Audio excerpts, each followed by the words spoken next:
Ourselves, that would be great. Leslie Hervey, interim clerk. Good afternoon. I'm County Commissioner Denise Driehaus. Jeff Aludo, County Administrator. Michael Friedman, Legal Counsel. Thank you all so much. We'll get started with our first agenda item, COVID-19 Comprehensive Update. Commissioner Casterman. Well, thank you very much, and good afternoon, Commissioners. Thank you for having me. So, continuing to see a little bit more of an increase in numbers for COVID-19 right now. So, compared to where we were at last week, things are kind of heading in the wrong direction, although very slowly, and it does mirror kind of what we're seeing across the state of Ohio. So hopefully it's short-lived and we don't see any major spikes again.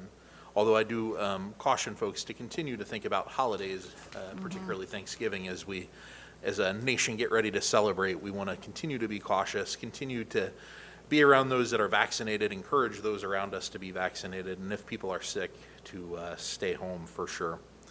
So as far as cases active in Hamilton County, this week we have about 5,200 active cases of COVID-19.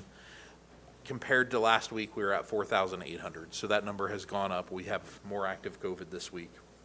As far as our number of cases per day, what we're seeing right now, we are at 190. Last week we were at 155.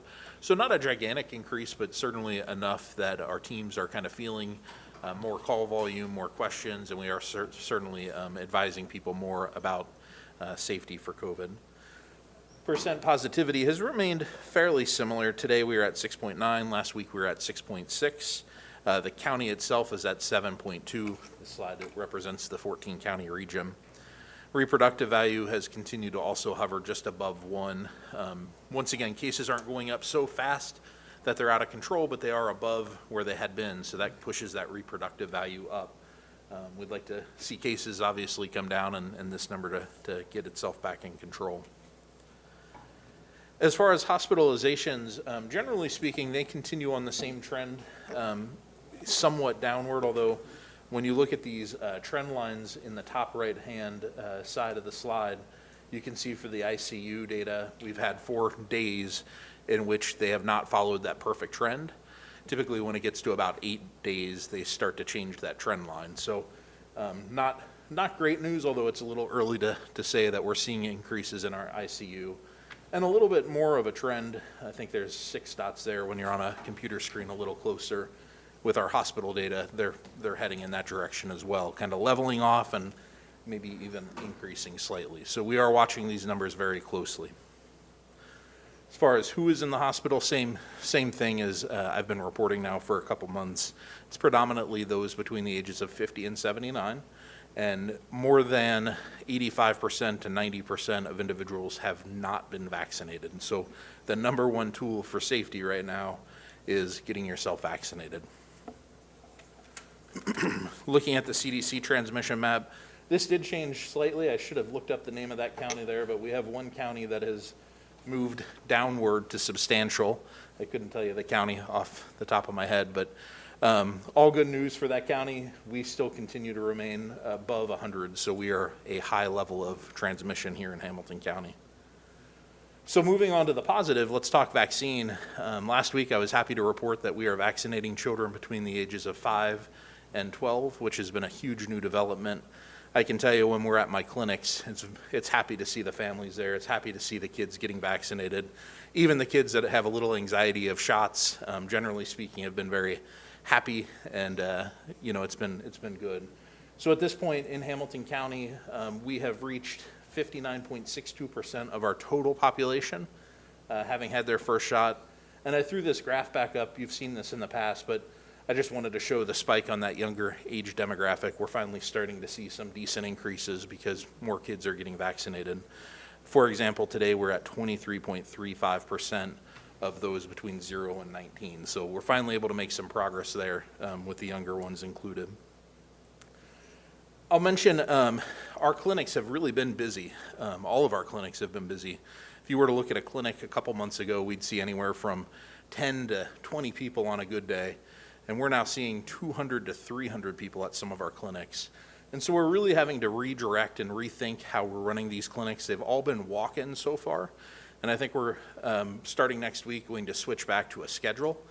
And the goal, actually Wyoming last night had several hundred people in line, and it was really busy and really happy. But when kids sit in line for 2 hours watching kids get vaccinated and seeing kids crying for 2 hours, it's not really the greatest type of clinic to run. So we're making some adjustments. We're going to start doing scheduling, and we're going to keep reevaluating, because as soon as we don't need to schedule, we want to go back to that walk-in model.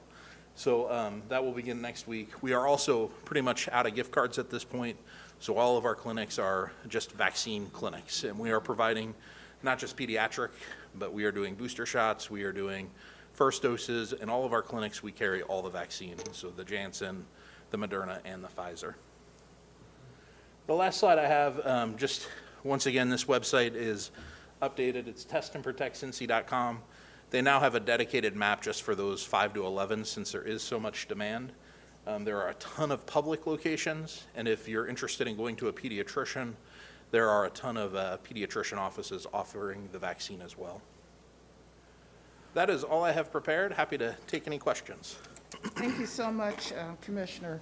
Just a couple comments. As we all are concerned about the holiday coming, just wondering if there's going to be a concerted effort, not only by you, but the county, to do a immediate blast to let our residents know that the numbers, not to alarm anybody, but that the numbers are going up, because we have time to do that now. And everybody I talk to, their family is coming over and all that, and that's good, as long as they take precautions. But I would like to ask for our staff and whatever you need, I don't know, the Health Collaborative or whoever, to blast right now before Thanksgiving. That it's not, because I remember the last time you came, you were saying, oh, it's okay to get together, but you did talk about the precautions. And I think we have an opportune time right now to just get something out quickly.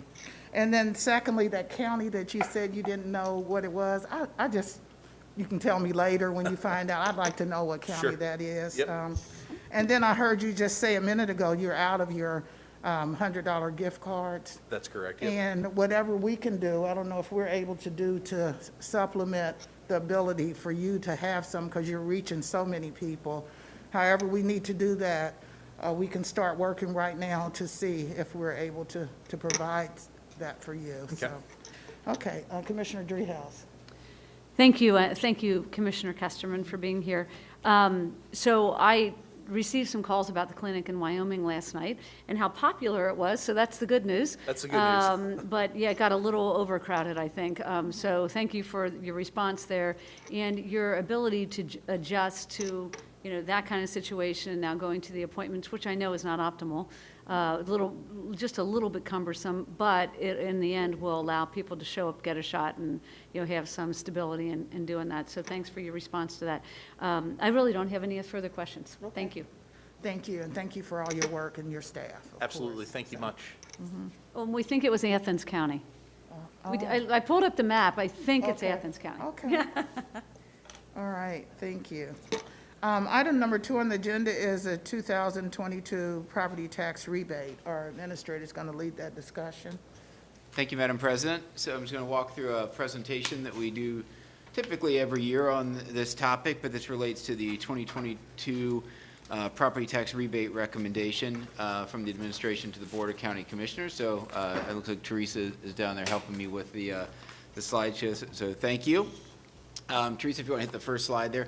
So just an overview for people who may be watching, the property tax rebate, or as it's sometimes known as the PTR, was established as part of the 1/2 cent sales tax to fund stadium and riverfront development. That 1/2 cent sales tax goes for various costs associated with that development, including debt service on the stadiums. It pays for obligations associated with both leases at Paul Brown Stadium and Great American Ballpark. It also includes things such as the payment in lieu of taxes to the Cincinnati Public Schools, which was done specifically to help finance the school capital campaign at the time of the development of the stadiums. And also as part of that, there was a targeted 30% of annual sales tax revenues for property tax relief to residential property owners. Teresa? I mentioned a little bit what is paid for out of the 1/2 cent riverfront sales tax fund. It typically brings in between $80 and $90 million a year. We've had a very strong, we've seen strong sales tax growth this year, which we think is heavily related to some of the stimulus in the economy and some pent-up demand. We're not projecting that to continue into next year, but nonetheless, on an annual basis, somewhere between 80 to 90 million. Debt service, depending upon the year, is between 44 and 51 million. We talked about, I've talked briefly about operations at Paul Brown Stadium and Great American Ballpark, the Cincinnati Public School pilot payment as well at 10.9 million. Debt service, I'm sorry, Teresa, just back to that slide. Debt service rolls off. The current debt service rolls off in the majority of the debt service rolls off in 2032. 2033, I believe, is the first year without debt service, and the CPS pilot payments end in 2032 as well. Teresa? So a little bit of history. The property tax rebate levels began to fluctuate with financial strains on the Riverfront Sales Tax Fund. The initial projections on the sales tax revenue to the county based upon, in this particular fund, were based upon historical numbers showing a significant annual growth in the sales tax of upwards of 7% or so. The county had budgeted for roughly 3%, but after a time, that flattened out much more significantly than had been projected. So the fund came close to insolvency during the recession, as the sales tax growth did not meet projections. And that was a concern because it should be noted that the obligations in this fund are actually general fund obligations as well. This is not a restricted fund in the true legal sense of the word. The obligations in this fund very plausibly, or could be argued, are general fund obligations of the county, as the sales tax that was passed to supplement the general fund of the county. We have done a lot of prudent work in this fund over the years to keep it solvent, including debt refinancing several years ago that saved approximately $4 million per year. And as the board is aware, we just refinanced this debt again this year, saving additional debt service in this fund. I think, I'm not sure if John is, there's John, roughly more in the 1 to 2 million range, I believe. This, right.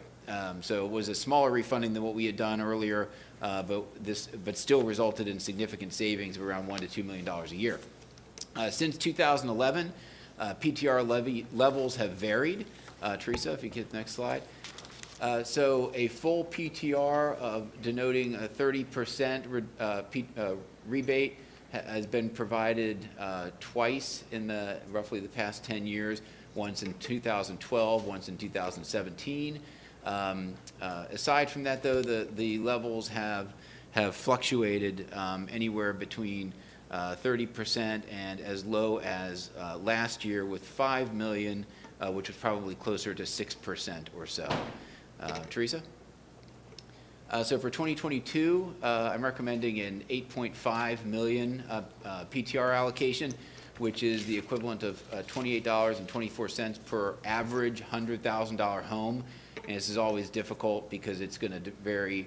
The exact amount of the rebate is going to vary depending upon what taxing district you're in.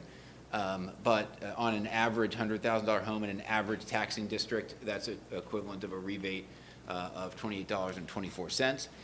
The parameters that we use to come to this recommendation include wanting to make sure that we can continue to increase the value of PTR that we're giving so that we don't have to, on an annual basis, drop that back, and also wanting to retain a prudent sales tax reserve as well. As I mentioned earlier, the fund is the obligations in the fund as a general fund obligation. We want to make sure that we protect the general fund and the taxpayer from whether it's an economic downturn or something in that fund that would happen that would cause us, as we were in the recession years, coming close to insolvency in that fund. Teresa?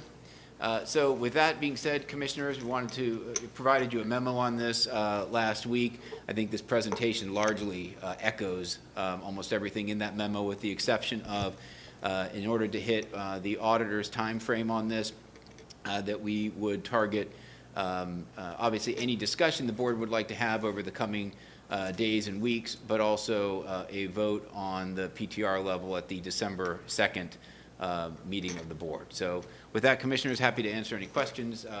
Budget Director, Assistant County Administrator Brueggen is also here to answer questions if need be. Thank you. Thank you, Jeff.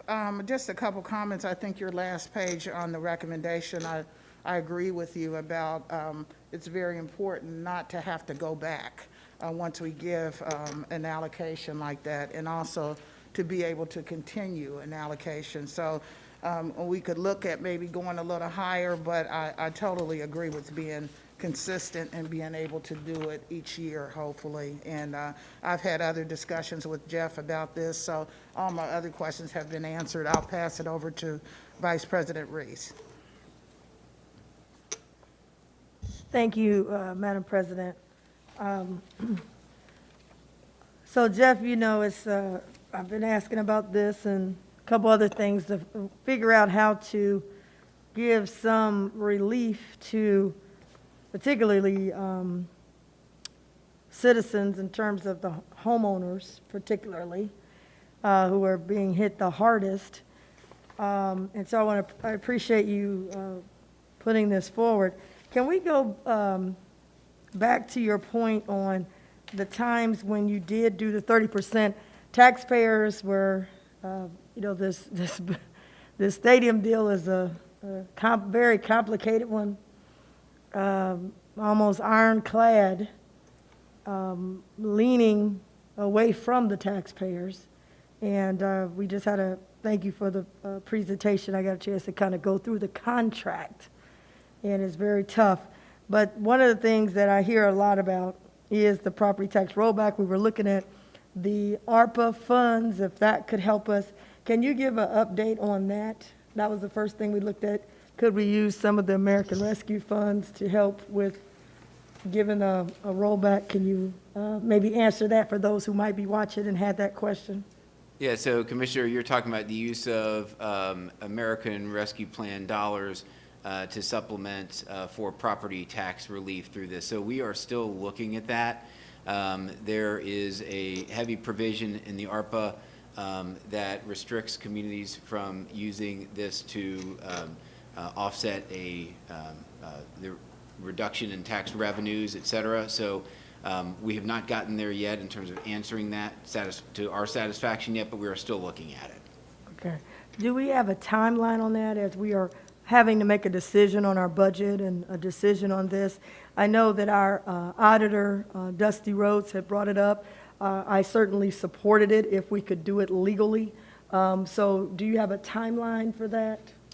A lot of it depends upon the advice that or the guidance that we get back from the Department of Treasury. Unfortunately, that guidance does not come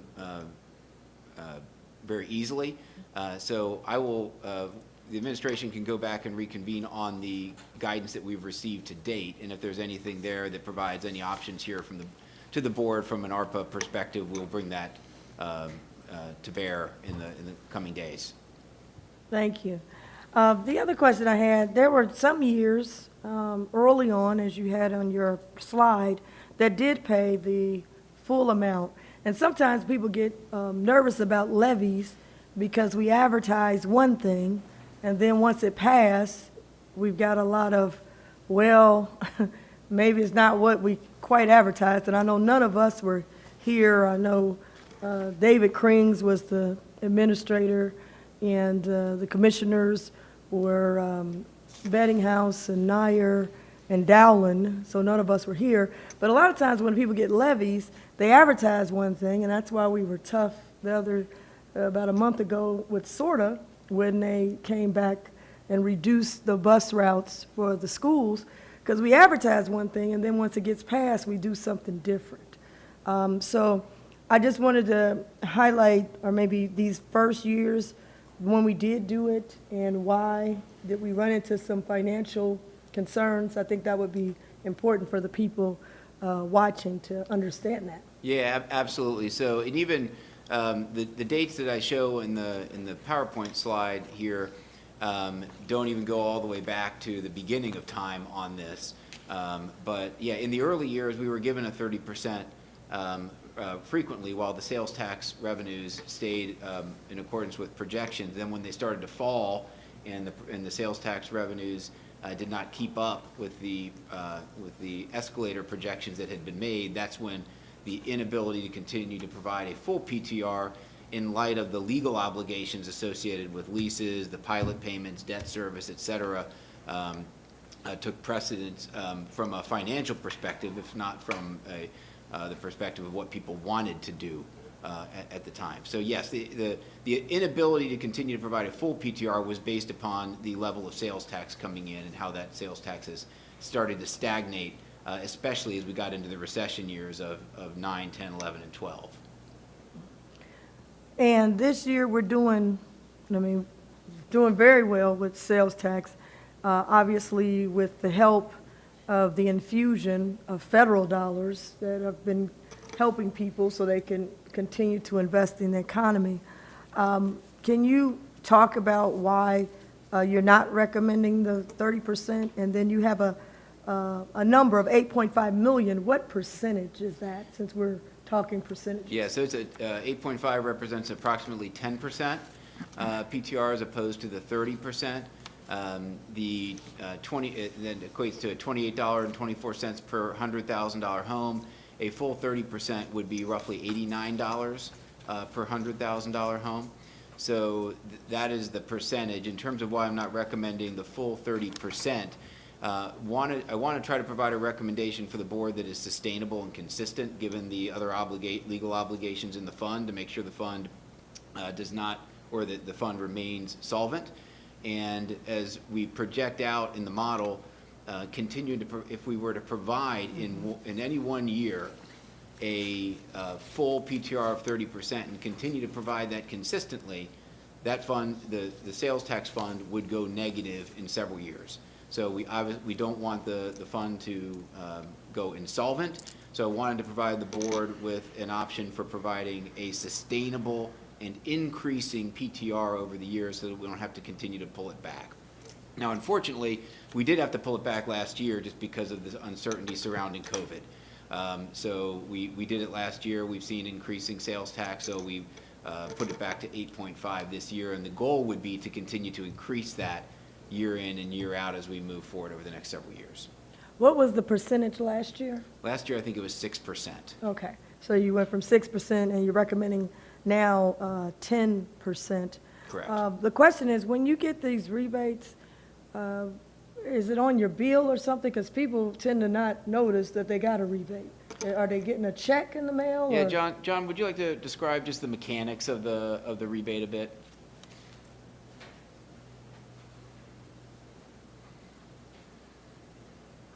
Sure. The rebate does appear on your tax bill. It's calculated as a percentage of one of the other rebates on the bill, and it appears as a negative amount, reducing property taxes on the bill. Okay. Yeah, I wanted just to see if that could be a little more highlighted. I run into too many people. Of course, the bill might be $3,000 and you get, $28 back, but we need to highlight that you did get a rebate. And so I think too many people may not see it. And if your loan is in maybe like an escrow or something, you don't even really get the bill or the rebate. So I want something going to them, a letter or something saying that you did get a rebate, so that they're aware of it. It may not be the percentage that they thought, 30%, but that they did get something once we decide what that rebate is. The other question that I had, let's see, I had the 30% question. And your thought is that this will continue, we could increase every year and get up to that number potentially? Yeah, so I'm not certain that we will get up to a 30% number, but we do have increasing dollar amounts per year on the PTR. So at least in our model. So it might go from 8.5 this year to 8.8 or 9 next year. So gradually increasing that so that we don't have to at least slide back in terms of the nominal dollar value. Now that, again, as I said, that may not get up to 30%, but at least we're not backtracking in terms of the amount that we're giving. Got you. And like you said, that when you talk 8.5, you're talking in millions, not in percentages. Millions, yes, I'm sorry. The other question you had highlight to me, and I think it's important for the public to know, we are on the hook for so much in this fund. If this fund, which is the stadium fund, if that were to go, if we were to exhaust it, there still is an obligation that we have to the Bengals, I guess, and the Reds. Yeah, And where would we have to get that money if we exhausted the stadium fund? Yeah, good question. So, yeah, the initial sales tax that was put into place was done as a half-cent addition to the general fund. So this was not put in place as a legal restricted fund per se. So if, and you mentioned obligations to to Paul Brown Stadium, the Bengals, the Great American Ballpark, the Reds, but also to Cincinnati Public Schools and to the bondholders who financed the initial construction of all this infrastructure, which is really on an annual basis the largest amount of dollars. So if we were not able to make those obligations, the concern is that that would become an obligation of the county's general fund, which is the fund used to pay for all of the other general core services of the county, whether it's public safety, criminal justice, elections, development, all of those things that we're talking about in our budget process, that we would have to tap into that, and obviously at a level that would be very problematic to the general fund of the county. Okay, so we would have to tap into the general fund because we would still be on the hook. My last question, when I was running, this obviously was a big issue, the stadium, and my opponent talked about $500, that we owed the people $500, and that he was going to get this $500. Can you talk about what is this $500? Where is it, and is this something real? Yeah, so I'm thinking what that is, without having the numbers in front of me, I'm thinking that, because certainly the dollar value of an annual property tax rebate is not $500 to the average home. But over time, as we have provided less property tax rebate, that there is a value to the rebate that has not been provided. And my intuition would be that $500 would be the summation of those of the dollars that have not been provided. So the difference between, say, a 10% and a 30% over time would be my intuition. John, any insight into that? Yeah, we have checked those numbers, and that was the calculation as of 2020. It was the total rebate paid that was under the 30% threshold divided by the number of residential households in the county. Mm-hmm. But let me just say, if we have $500 to give the people, I would be supportive. Do we have $500 to give each homeowner? There's not enough in the fund today to give $500 to every residential property. Thank you for clearing that up. I just wanted to, because people were calling me, where's the $500? You don't have $500 today to give each homeowner. That's correct. This was an accumulated balance that was accumulated between 2012 and 2020, so over a long period of time. So even if we wanted to, there's not a balance in the fund to give that level of a rebate. Okay, thank you. Thank you, Madam President. Thank you. And Jeff, I know last year you gave us a graph that indicated if we gave the 30%, at what point we would become solvent. And I just wonder if you still have that graph. I think that would be helpful. I can provide that to the board, but I think it's Okay. 2024. Okay. But I'll provide that Okay. to the board. Very good. Post-meeting. And it's no doubt that continuing the sales tax is what got us through this COVID, even before we had received federal monies to do other things. So, Commissioner Dreehouse. Thank you, Madam President. Yeah, I have a couple comments really related to the property tax rollback. And so I did request a graph from John Brugan, I guess it was yesterday, related to what we've done in the past and where we are now, and I know he sent it out to everyone. And it's, for me, the visual is really helpful, because as you can see, we have had a real difficult time providing this total 30% over a decade. I just haven't been able to do it related to the revenue generated by the sales tax.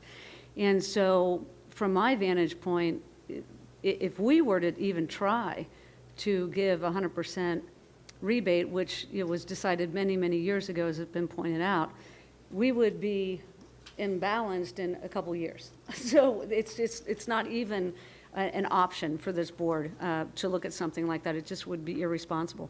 So as we talked last year through this, we made a decision to reduce the PTR to a level where people were still getting a rebate.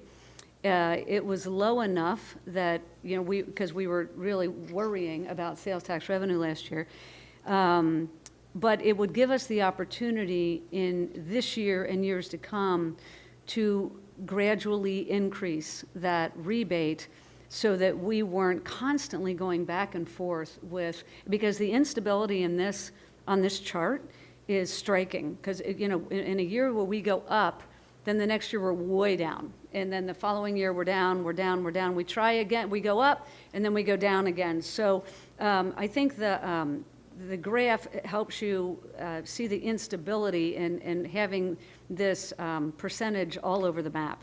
And so from my vantage point, again, I'm happy to agree with the recommendation from the administration, because it puts us on this path where we're providing more than we did last year, which was our promise of last year. We're making sure that the fund remains solvent to meet the obligations of the fund. And also, we don't jeopardize the general fund, which from my view is probably the most important piece of this. Because if we go insolvent in this fund, then the general fund kicks in and has to pay for that difference. And as we think through our budget, as we're doing right now, and addressing the needs of the county related to our employees and capital improvements and economic development and all the things that we are prioritizing in our budget, the last thing we want is to have to dip into the general fund because we overshot it on the rollback. And so that's a gamble that I think, I know personally I'm not willing to take. So I am happy to abide by the strategy that we've laid out. I think it's responsible. I think it makes sense. And I think the taxpayers understand that each year we will try to do a little bit more related to this rollback. But we are not in a position to offer more than has been recommended. Thank you. Thank you. Jeff, what are our next steps on this issue? So the next steps, Madam President, would be continued discussion on this item over the course of the next several days, and if the board would like to schedule it for another staff meeting discussion, happy to do that in order to meet the auditor's timeline for ensuring that this adheres to the property tax duplicate. As Mr. Bergen described, we would need the board to vote on December the 2nd. Okay, thank you. So we will prepare resolutions accordingly. The administration will continue to work on the questions that have been posed and get back to the board on information requests, information on ARPA, et cetera, between now and that time. Thank you. You're welcome. We'll move ahead. Item number 3 is a budget presentation, economic development budget. Madam President, if I could just very quickly, before Mr. Von Allman speaks, just note again for folks who may be watching at home that these that our staff meetings between the time of the rollout of the administrator's recommended budget and over the next several weeks will relate to going into a little bit more of a deep dive on individual budget areas. Last week we focused heavily on the issue of public safety and criminal justice. We heard from the sheriff, the courts, and 911. This week is a little bit more development focused.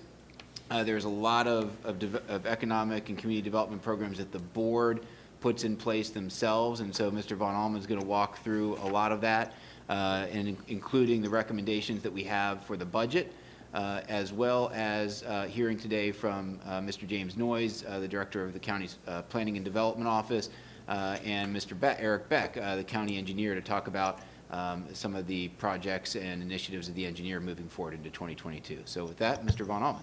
Thank you, Jeff, and I think the key word is recommended budget. So as people are listening in the community and you hear things that you have a question about, or you might want to add to the budget or have any kind of suggestions, please, we're very open to that. And we have our hearings that will be forthcoming that you can comment on that also. So welcome. Great.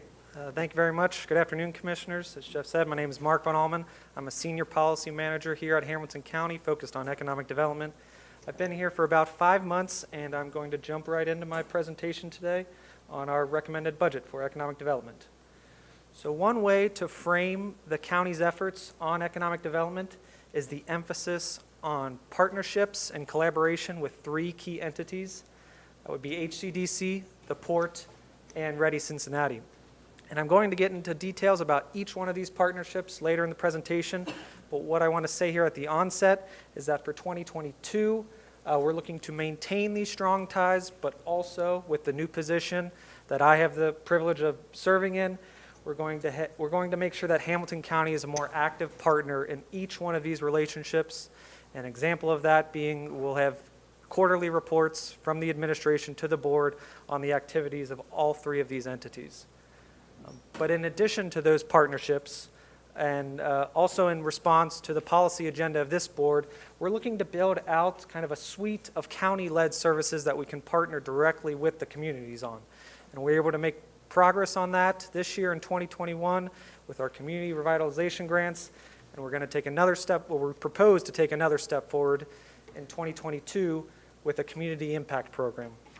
And again, I'll get into more details of those later in the presentation, but here's just a quick illustration.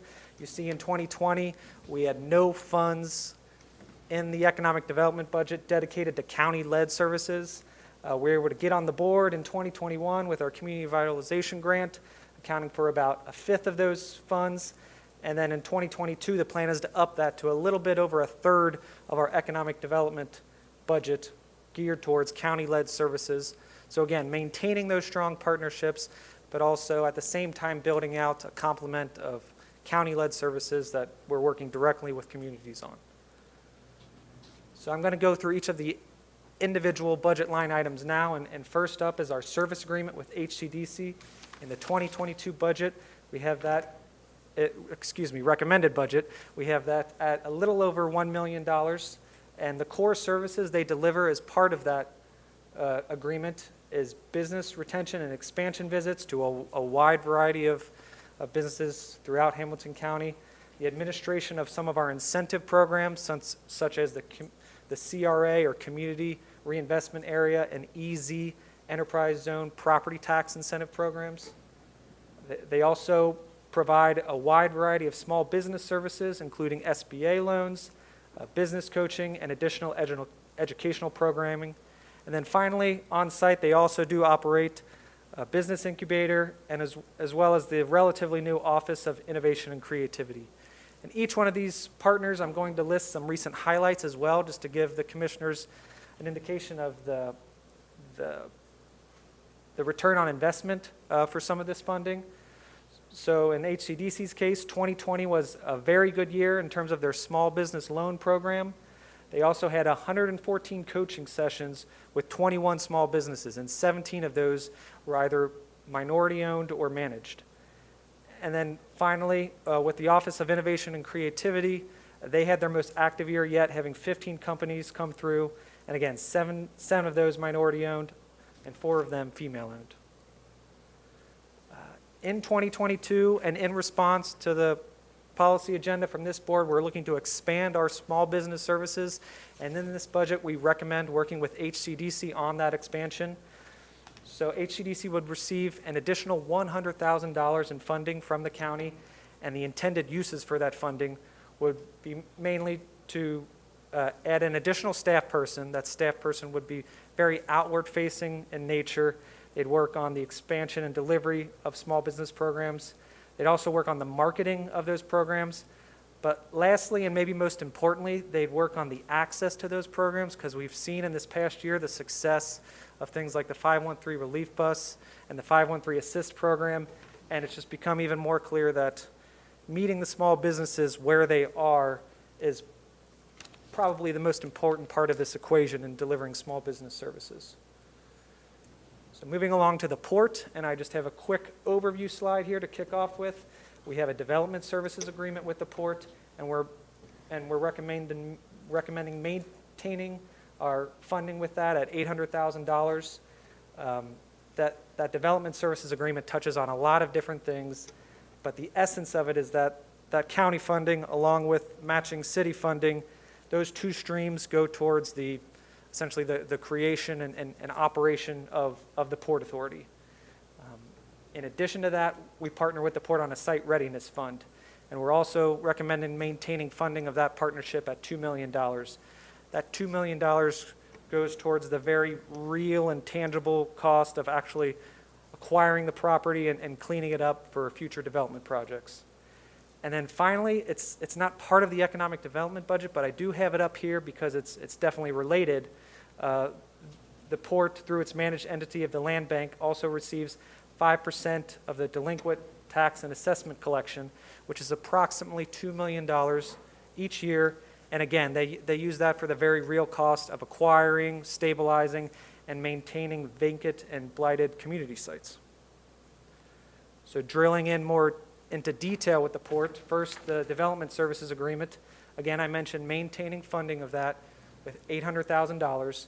The core services they deliver as part of that contract are neighborhood revitalization, industrial revitalization, and public financing and expertise to make some of the larger projects in the county a reality. You see their 2020 highlights, and they pertain to each one of those three categories. In 2020, we had 150 jobs created at the Cincinnati Gardens site in Bond Hill. They were able to put 207 properties back into productive use. And then finally, they were able to land federal funding from the US EPA to launch a new remediation loan program with immediate environmental impacts, but also longer and medium-term job creation and development impacts. Moving along, and this is my last slide for the port, the site readiness partnership, and this one's pretty straightforward. They use the $2 million towards acquiring and getting some of these larger sites ready to development, and the important part here is that we're adding this additional partnership because we're competing with ex-urban communities and their greenfield sites that can be a lot easier in certain situations for some of these large manufacturers. And really, we're only 4 years into this partnership, and we already have a pretty exciting list, and we're looking to grow it. 2018, we had the Gibson Greeting site in Amberley Village. 2019, we're kind of right in the thick of things in Reading with the Dow Chemical site. And then the most recent acquisition authorized by this board in 2021 of the Drake and Carousel site in Sycamore Township. Moving along to the third and final partner I'm going to discuss, and that's Ready Cincinnati. We're also recommending maintaining their funding at $250,000. And what we get with this funding is a connection to Jobs Ohio, which is the state arm of economic development incentives. And Ready does a good job of making sure we get plenty of state incentives funneled into Hamilton County for our many deserving projects. They also organize and build out a site inventory that pertain to the very competitive business attraction leads that come through their office.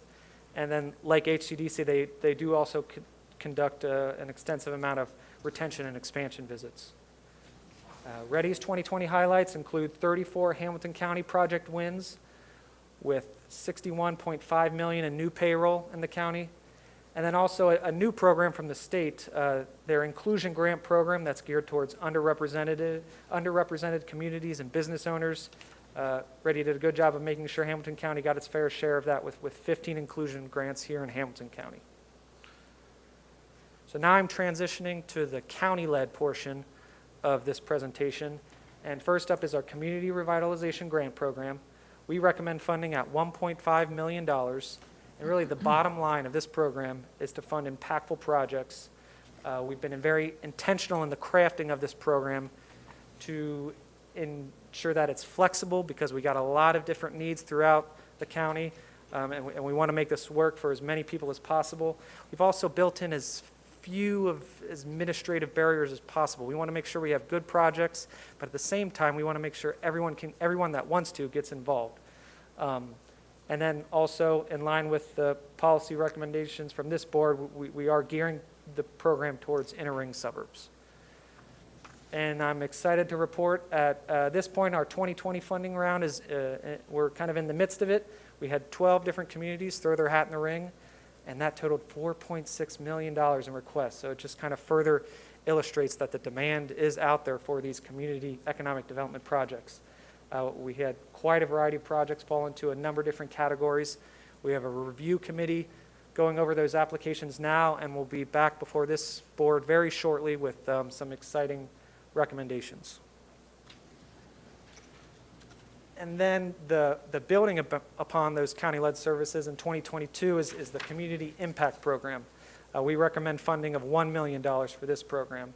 And what it will do is concentrate county resources in a specific community over a limited period of time with the goal of bringing about considerable and tangible community revitalization impacts at the conclusion of the program. And how we envision the program working is we kind of have a relatively straightforward application listed on our website. Communities can fill that out. They'll provide their commitment to the purposes of the program, but they'll also be able to select from a menu of services that they would like to incorporate into their customized version of the program, so to speak. And on this next slide, I just have a list of those services that we plan on including in the menu, but this may grow as we get closer to implementing it.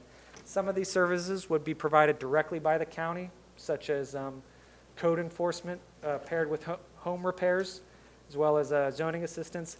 But others, we'd probably have to bring in partners and provide funding to get them into these communities, such as the management coaching and temporary street improvements. But more to come on this program. And then finally, these aren't line items called out specifically in the budget, but nonetheless, they're things we plan on delivering in 2022, so just wanted to quickly go over them. We do need some website improvements in terms of our Hamilton County economic development efforts, specifically in terms of better describing Hamilton County's role in delivering small business services. We're also planning to include an interactive map that'll show the variety of projects being implemented throughout Hamilton County. I guess the second item there I have listed is following up with the commissioners on a CRA EZ TIF policy to better formalize how we handle those projects moving forward. And then maybe it's a little bit of a sidebar, but we also have OKI included in this budget historically, and that allows us to better pursue federal transportation grants with that regional entity. So, and then actually I just have a quick sneak peek here of the map we're working on. We almost have a final version to share with you, but you can see we have different categories of projects plotted throughout the county. We have financial information available for each one of these projects on an individual basis. We also have financial information available on kind of on a more programmatic basis. And we'll get that finalized here shortly. That's all I have for my presentation. I appreciate your emphasis on ensuring Hamilton County is an active force in regional economic development efforts, and I'm happy to answer any of your questions you have at this time. Thank you so much for your presentation. I just had a couple questions. Actually, the first slide, I believe, let me see. The economic, Hamilton County Economic Development, we said 0% in 2020. So you're saying that we have not led anything as it relates to economic, that's a little confusion when we say 0. Yes, compared to the funding that we're dedicating to HCDC Port and Ready, we had 0 funding in the economic development budget specifically for 2020. I mean, we do work in economic development in other budgets, but in the economic development budget, we didn't have any county-led services within that. So that's what this is illustrating. Okay. And my other question, you had $800,000 for the port. That's city and county funding? That's just county funding. You mentioned, I wrote down county and city funding. So Okay. the 2022 budget, you're recommending $800,000 for the port? For their development services agreement, yes, Yeah. 800,000, and I believe that's matched by the city. Well, oh, that's what I heard, the city is Yes. matched by the Yes. city. Okay, very good. And lastly, the community, I think you call it a community impact program, and there are applications that have to be filled out. When you look at priority, like who gets chosen first, and what variables do you use to decide that? I will admit that we don't have firm details related to that part of the program yet, but just kind of in line with the policy agenda, it'll certainly be geared towards kind of building capacity in those communities that don't currently have it. So for example, like the services might give you an idea of some of the communities we're targeting. So for maybe some that don't have a lot of administrative staff, the value of getting some management coaching in there so that they can start building upon the few resources that they have available to date. That would be the types of partnerships we're looking to kind of launch with this program. So you also consider, like, if the port says the number of properties that need to be demolished, or the level of poverty and things like that will come in as a variable to consider who you work on first? Yes, Okay. and also I wouldn't be surprised if communities kind of include that in their own envisioning of the Their program, because they're going to be application. just as involved in forming the partnership as we at the county are. So if Okay. it happens to be a community that has a lot of port-owned land there, then maybe they're interested in focusing on that closer with Hamilton County. Okay, thank you. Madam President? Yes, If I could just briefly, just to tack on to what Mr. Von Allman said, yeah, so I think the Community Impact Program, first of all, I think is something that we're going to want to work with the board very heavily on, assuming the board passes a budget that includes this program, to work with the board to make sure that we're implementing this in a way that follows your policy guidance. But secondly, to pick up on what Mark said, I think, we have the Community Revitalization Grant, which is a competitive grant, which funds, whether it's property acquisition, demolition, site preparedness, infrastructure projects. The Community Impact Program was really envisioned around communities who even need a heavier lift in terms of getting to the point where they've got some maybe major issues within the community, and it's going to require a more focused effort of both financial resources and ancillary county resources and assistance to get them to the point where they then in future years might be able to take more incremental improvement through community revitalization grants, community development block grants, et cetera. So in terms of criteria, I don't know yet that we've scoped all of them out, but we'd be looking forward to working with the board and honing those as we put this into place. Thank you so much. And I know the community revitalization grants can be so helpful to different areas, and I had mentioned to Jeff that I run into different mayors or city managers and say, we don't get anything from the county. And so I was looking at the list that we received of who had applied for these grants. And a couple of the people who complained didn't even apply. So you have to apply to make sure you get what you need for your city or your village. So, Vice President Reese. Thank you for your presentation. Got a couple of things.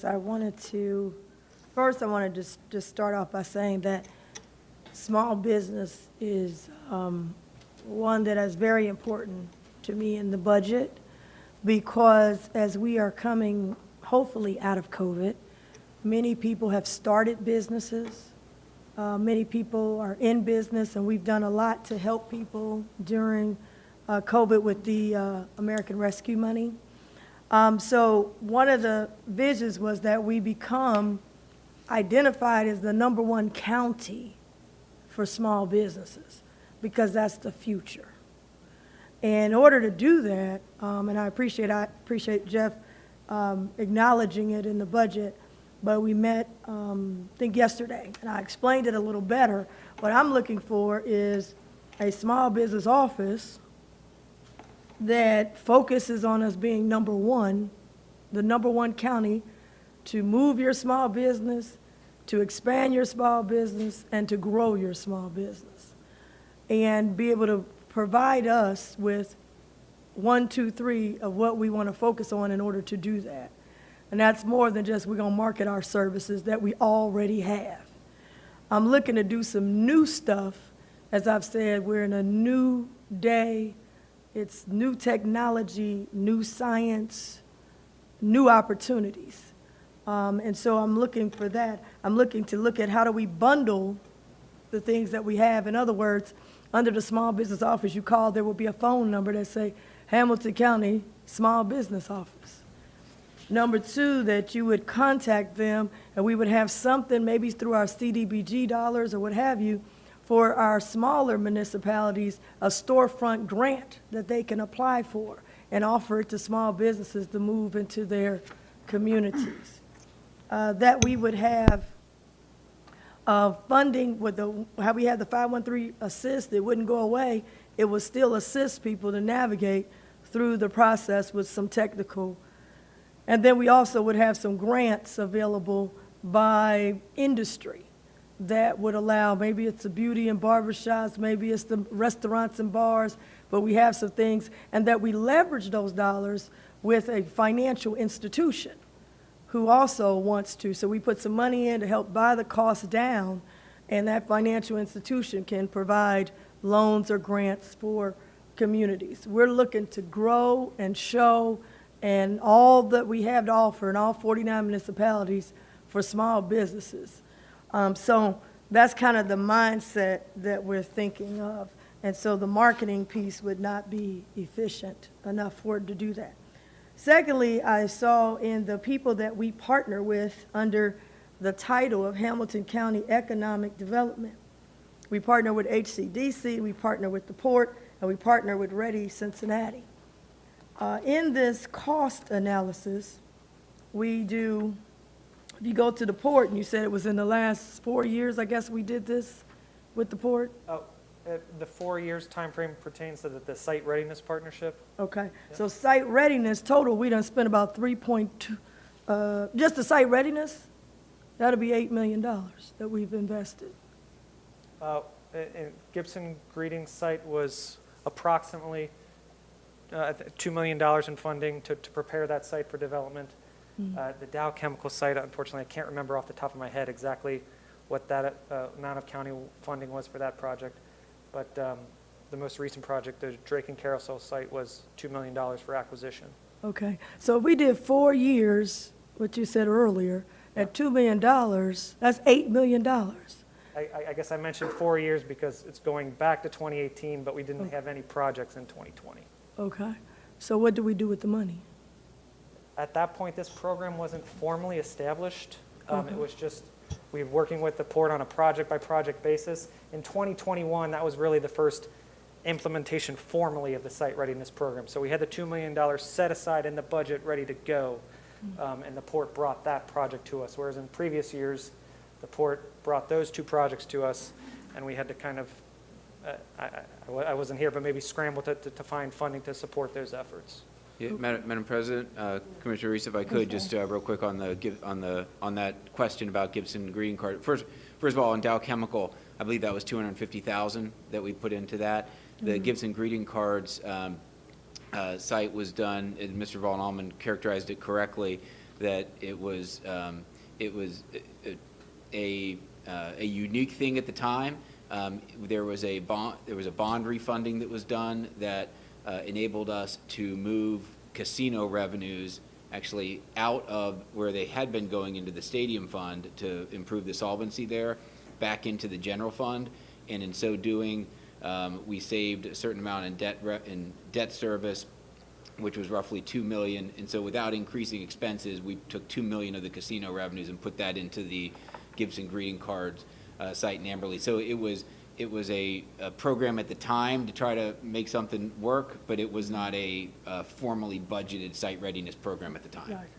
Yeah, no, I appreciate that, because I'm looking at maybe that's the model we should go with. If there's a project, then we would look at the project, not just sit $2 million over there. Then, of course, you're going to find tell somebody at their house, I gave them $2 million, and you have to the end of the year to spend it, they're going to find a way. So we still could do projects like we did before, but it doesn't have to be $2 million sitting over there in the reserve. So that's one thing. I just wanted to find out about that.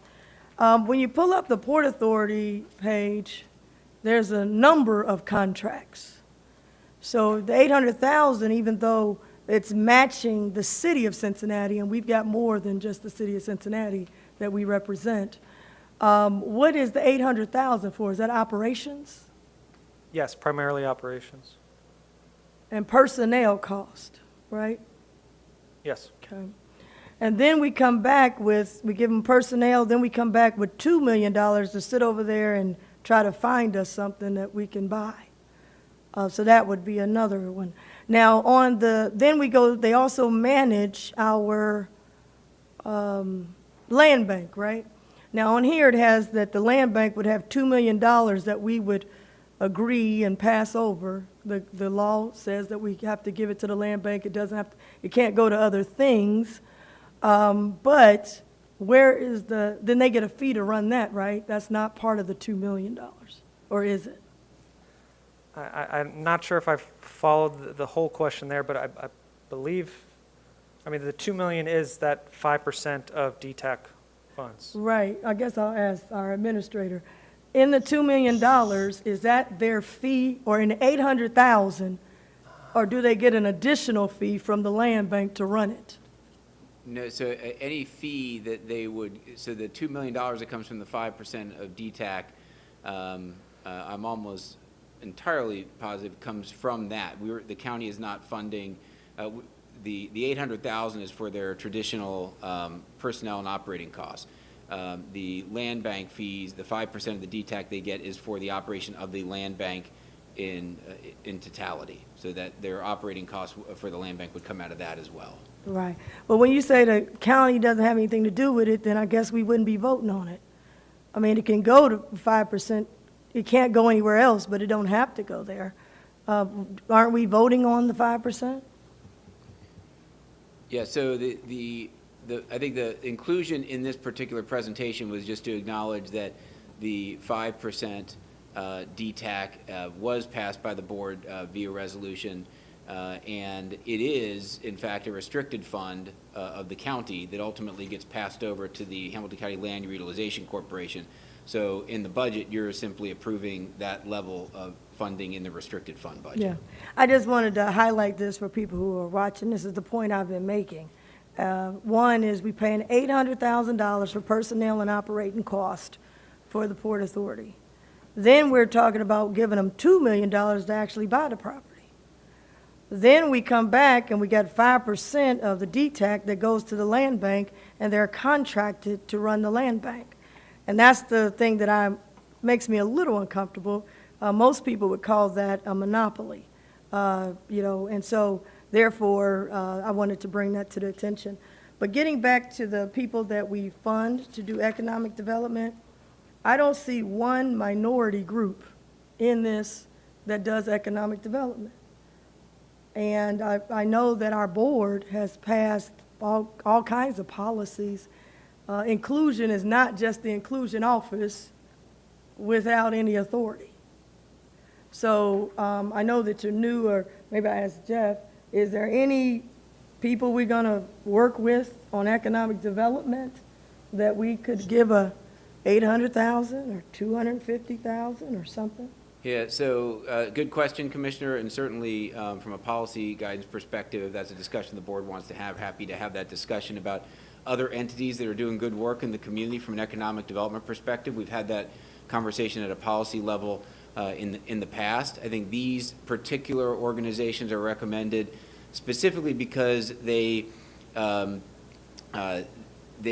characterize three major legs of the stool, if you will, in terms of an overall approach to real estate development in the county, which is something that the Port Authority has in terms of the Ohio Revised Code tools that they have to effectively develop real estate. You've got READY, which is the primary liaison with Ohio Means Jobs at the state level, and effectively does that bigger picture attraction and retention for the county. And then Hamilton County Development Company, that does a lot of the enterprise zones and the CRAs, et cetera, also runs the small business assistance loan program. So while we certainly can look to expand that to other organizations, these three organizations have historically been doing work because of the broad base in which they do it and the tools they have applied to them. I'm not saying it couldn't be applied to other organizations, and we can look at that if the board so desires, but that's the reason why those three have historically been funded. Yeah, and that's, I'm not, criticizing Ready Cincinnati, they're only 250,000. But I'm just saying, you can't get in, of course they got all the tools. We give them $800,000, we give them $2 million to buy property. Sure, they would be experts. They run the land bank that doesn't pay any taxes. Yeah, that's a pretty good thing. It's hard to compete with that. But I do think that when we talk about inclusion, at least I'm only going to speak for myself, I'm not doing it just for window dressing, because we collect taxes from diverse people. And when it's time to pay them, they don't get a discount because they're minorities. They got to pay. So we don't want to have taxation, even if it's unintentional taxation, without participation. So I would like to see something added on the economic side of things.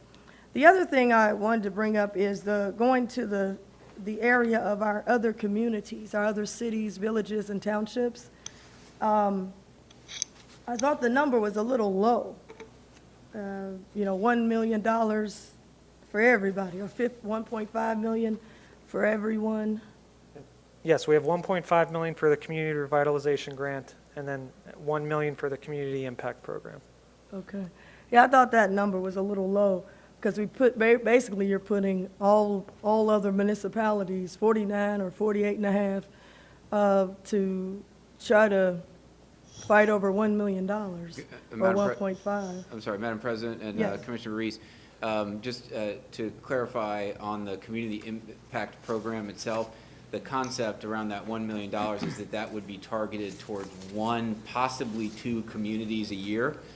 So on the 1 million, the idea would be to put a very heavy investment into one first-ring suburban community that really needs a intensive focus for a year or two, so that we can essentially help them get to the next level. You're absolutely correct on the community revitalization grant program. That's a competitive grant program. It's budgeted at 1.5 million, just based upon what we thought might be sustainable over the long term. But certainly, at this point in time, we're happy to talk more about it with the board. And then would the CDBG dollars allow us to do more, or is that inclusive of the CDBG funding? The CDBG would be on top of that. Okay, so that gives us a chance to do, layer a little bit more with other municipalities. Okay. Well, that's good. I liked what you said about we want to make improvements to our technology and website and mapping, small business services. The only thing I would add, and I did get a chance to briefly speak with the head of Ready, and appreciated her enthusiasm about also helping some of those maybe not as large, mid-size or smaller businesses to find locations within Hamilton County. I want to appreciate her openness for that, but I want to put it on our radar as part of the small business office, that we can help find you locations within Hamilton County to locate your business or expand your business. So, thank you. Appreciate it. Thank you.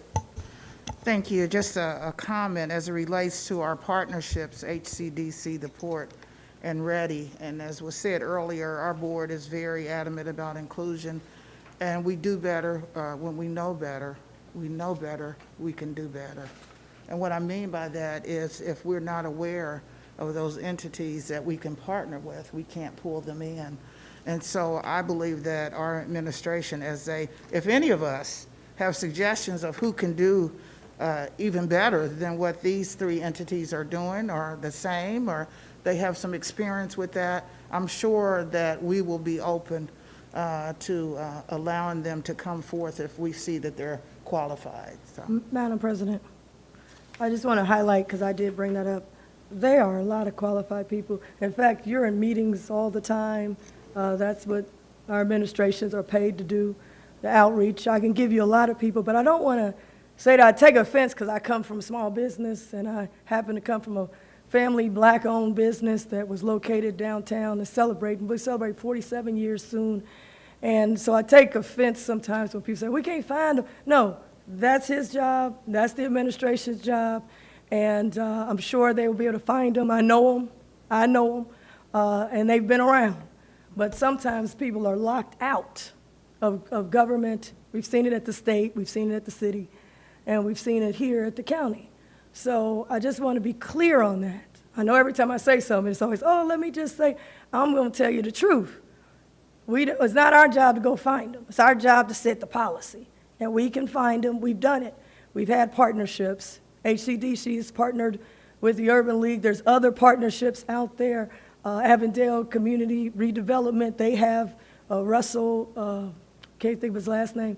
He's out there, so they're out there. I remember at the State House, when I got there, we were only doing 1.9% with minority businesses.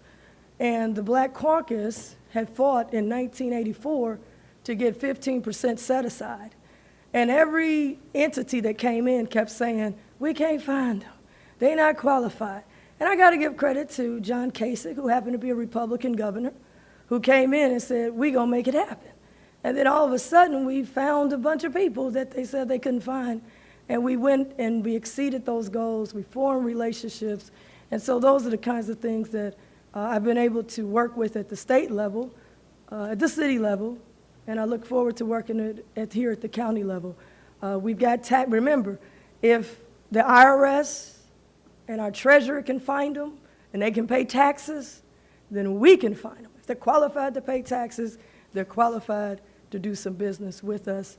And I think there's some good partners out there who have stepped up. HCDC's already reached out to different partners and have been doing it, and I just want us to expound on it and continue. So that's the reason I had mentioned it.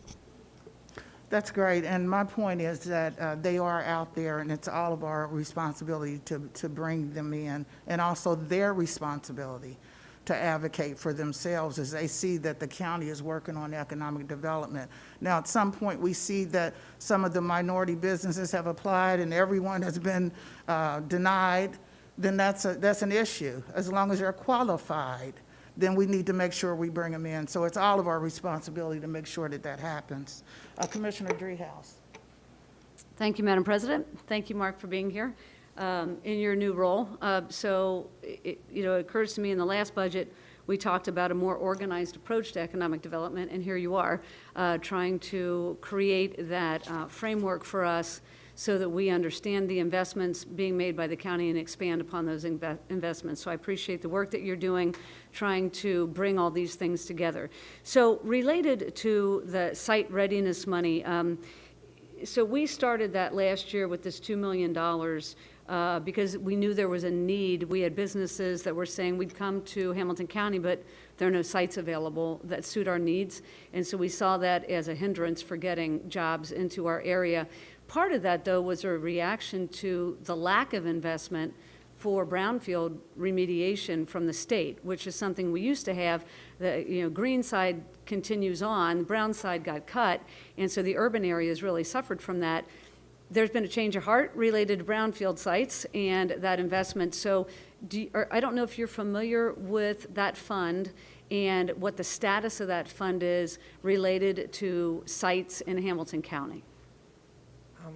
I'm just aware that we do anticipate additional resources coming from the state, and it's set up in a way that they encourage partnership with your local port authority on the execution of projects with those funds. But we're still talking with the port on how we're going to specifically put them to use. There is specific allocations for each county. We're eligible for up to, I believe, $1 million in funds for brownfield projects, and then there's a certain amount of funding available beyond that $1 million per county. It's kind of a first come, first serve, so we'll certainly be looking to dip into that as well. Okay, yeah, and I have talked to Laura a little bit about it. Don't want to miss the opportunity to get more site readiness money into Hamilton County. And there's an interplay, obviously, between the $2 million that we as a county set aside and then any money we can get from the state. And so I don't know if that impacts a number moving forward related to site readiness out of our budget, but I'm really curious to see how all that plays out. But if we can only apply for $1 million, that's rather limiting. That's the amount that each county is entitled to, and then Okay. there's a competitive portion of that Okay. pool. Thank you. The other, so that's kind of on the larger picture, economic development, ready Port Authority, HCDC. Most interested in the community development side, which is new, as has been acknowledged. So we started this in the last budget to create some funding for local communities for catalytic projects to get them moving in the right direction. So I noted that we put aside 1.5, not knowing how this would go, how many jurisdictions would apply. You said that we had requests for 4.6 million, which leaves a gap of 3.1. Of the 4.6 million in request, were most of those do you know, were most of them eligible requests? I mean, we set the program up to be very flexible, so it's going to be rare that we find a project to be ineligible for the program. It's instead kind of being ensured that either there's enough capacity in the community or we're ready to step in with enough capacity on our end to actually make it happen. But I would say that all of the applications we received were eligible, and that was by design. Okay, so, and I also wonder if there's an expectation that that kind of request will continue, you know, as we go, and what I'm getting at is 1.5 enough in that fund? I mean, if I were to look to our community development pot and say maybe we need to add some money somewhere, I think this would be it, because we've got a 3.1 gap in our first year out. And I expect that as news travels about this fund, we're going to get more and more requests from the outlying jurisdictions. So just curious about that and how, you know, how much money we really should put into that fund, maybe above the 1.5. And then the other one is the 1 million, the new program, the Community Impact Grant. I have a question related to how a community that's so small, and as you say, and the administrator alluded to it, we're really targeting very small communities with very limited capacity and trying to help out in many, many different ways. And so I think because they're small and sometimes under-resourced when it comes to a grant writer or even an administrator, they're always at a disadvantage because they don't know when to apply, how to successfully apply. And so how do you ensure that this million is really going to those communities that are most in need, but sometimes have trouble figuring out how to apply for the money to begin with? I would say it's just kind of shifting a mindset from the community revitalization grant. We're kind of excited for the results of those projects. When we get involved with something like the community impact program, it's not going to be about like being excited about what might be delivered tangibly as a result of the project. It's just seeing a community that we know if they just had a kind of an extra some extra assistance in terms of the administrative and some core municipal services, how that could just really bring them miles forward in terms of the quality of life there and the quality of services delivered by the government. So it'll just be a mindset shift and looking for different types of return on investment when we're making these grants. I also think it'll involve some direct coaching on our part in helping communities fill out this application. And maybe if we get if we're successful in getting in a first couple executed, those communities could help mentor other communities to get involved with the program and kind of build a roadmap, I guess. Okay, thank you. I also wonder about sustainability related to a kind of a one-time investment in a community. I do wonder on this one if it makes sense to think maybe in a 2-year cycle because 1 year I feel like is pretty short. So I wonder if they were to get a $500,000 grant the first year, if maybe that same community then the next year gets, say, $250,000, just to make sure that they have really been able to improve where they needed improvement and not hold it to a 1-year cycle. So I'm just thinking through it. I know I acknowledge that would take more money too, but I think, you know, we've been marching towards trying to really invest in community economic development. We finally got something in the last budget to that end. This is the second iteration of that. And so I think, and I think we collectively have been saying that, you know, these investments in our communities are so important that maybe we think through a little bit of an adjustment here. So anyway, more to come on that. I'll do my budget memo at another time. But thank you for the presentation. I really appreciate it. Thank you. And some of those items you brought up as it relates to grant writing, it brings me back to shared services and the fact that all our county entities need to know that we are available if you need assistance, which is what you were saying as they fill out the application and you're small and you don't have anybody to write a grant, that we have people that can help them. So thank you so much for your presentation. Thank you very much.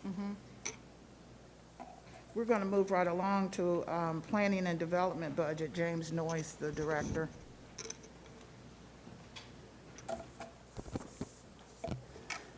Good afternoon, Commissioners. And good afternoon to those at home today watching. And thank you for tuning in. This is a very important process. They can't hear you back there. Okay, that's what I thought. So Okay. I may not be as loud as Mark and some Thank other you. people. So let me adjust my volume so Yeah. people can listen and hear me. So first of all, my name is James Noyes. I should be a little louder for everybody, so that should go along with it. Please let me know if I'm not being loud enough, okay? So I want to make sure that everybody is able to hear this. Most of the year, my colleagues from my department are here that are presenting to you, so I have the luxury of being able to do that today. So thank you very much for that. I'm presenting today the Planning and Development All Funds budget. I'd like to acknowledge a couple of people first in that process within our department. Steve Johns, who is here, Steve is my assistant director. He oversees the community planning, community development, and also development services divisions. Muhammad Islam, who would be responsible for is responsible for the stormwater and infrastructure oversight for the water rotary and stormwater management. He's unable to attend today, as is my fiscal officer, Ann Jurgen. So it's just Steve and myself today.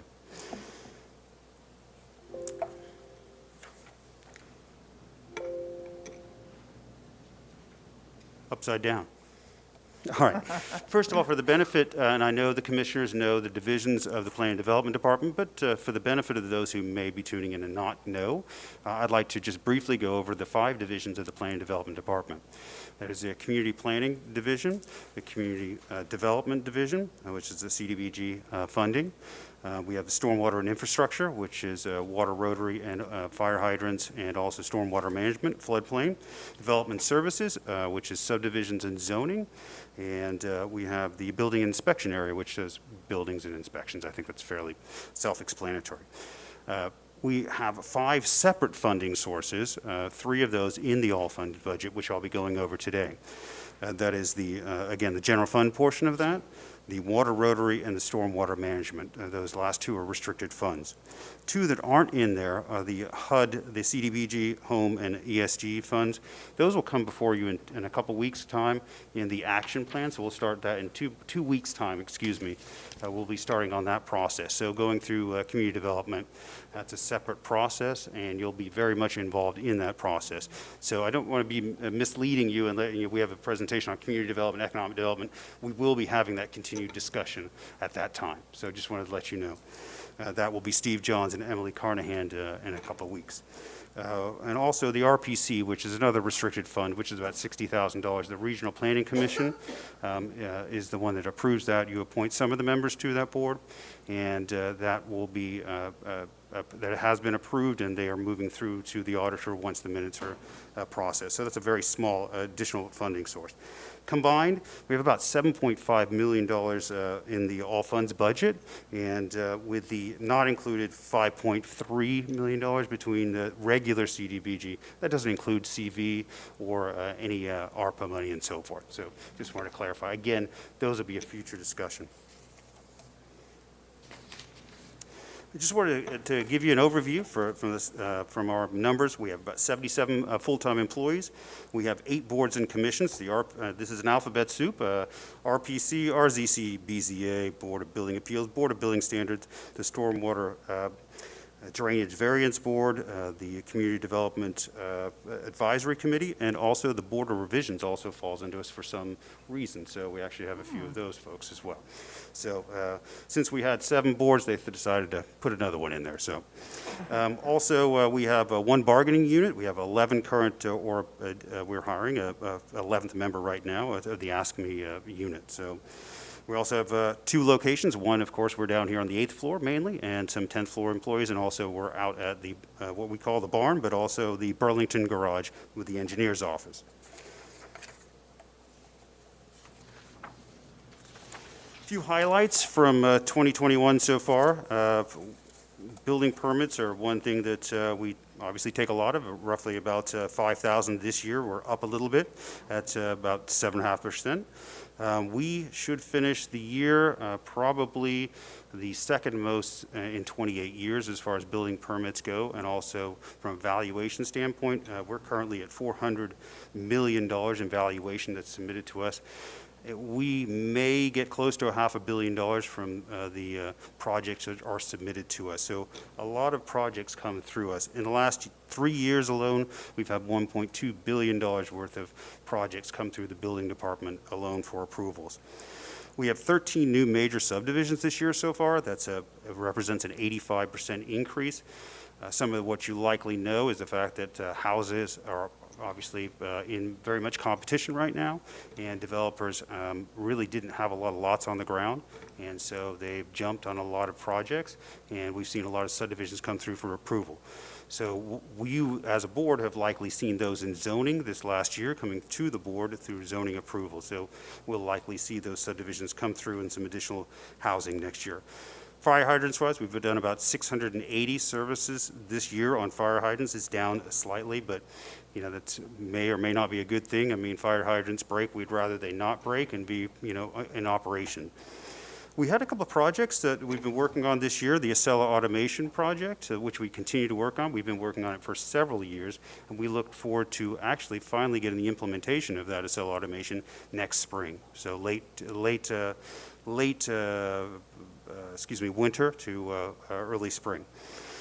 A couple other projects, the Blanchetta FEMA grant. We got some money a few years ago in result of a flood and emergency declaration. That project was being worked on by the Stormwater Group, the Stormwater Infrastructure, and also the King Oak Drive Emergency Storm Pipe. Those are 2 stormwater infrastructure projects. Finally, on the capital purchases wise, we purchased a fire hydrant maintenance truck and also 2 building inspection vehicles. As you can imagine, with so many inspections per year, roughly 13,000 to 14,000 inspections, we have 12 inspectors. We have to run out and see those inspections all the time. So our vehicles do a lot of miles, and we need to make sure we replace those vehicles. I also wanted to highlight our division's collaboration. Some of these are shared services. The building-wise, we work in all 12 townships, and we have 10 municipalities we contract with. Zoning, we work with 5 townships, 2 municipalities. CDBG, we're in 43 communities, including 31 municipalities. We work with fire hydrants, 12 townships, and of course 19 municipalities. And we also work with the Planning Partnership and First Suburb. So our department gets out a lot in the community, knows what's going on, and we have a lot of touches with the communities themselves. Also wanted to point out part of what stormwater infrastructure does, we have 16,000 fire hydrants in 12 townships alone that we're responsible for maintaining, 300 miles of storm sewer pipe that they maintain. We also do a snow removal for 10 sites in the county, and also cut the grass there for 9 sites.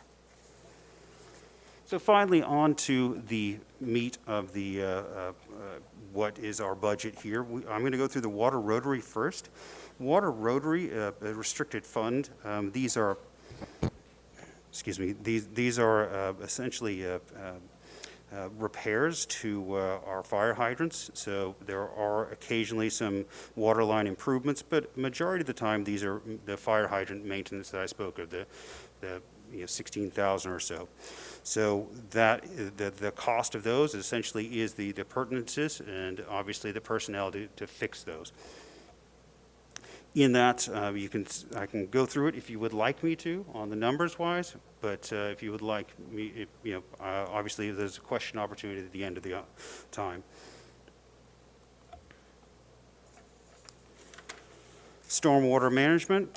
The stormwater is, the sources of the revenue for this are parcel fees. There's a $7 parcel fee, but there's also a stormwater plan review and inspections. Those are cost when somebody comes in to do a new project. We have some fees associated with those. That's the revenue source for those. And again, these are the maintenance of our stormwater system, the 300 miles that I was telling you about earlier. So they're maintaining those systems. Occasionally, there's a larger project which comes up, the King Oak Drive project, which we approved earlier this year. That's one of those projects with many systems, which are, as you can imagine, in some parts of the county, which are old. Some of them are very new. We have different levels of needs and ages of our storm sewer pipe. So those do need replacing occasionally, and we continue to maintain those pipes, catch basins, and so forth that need to be maintained.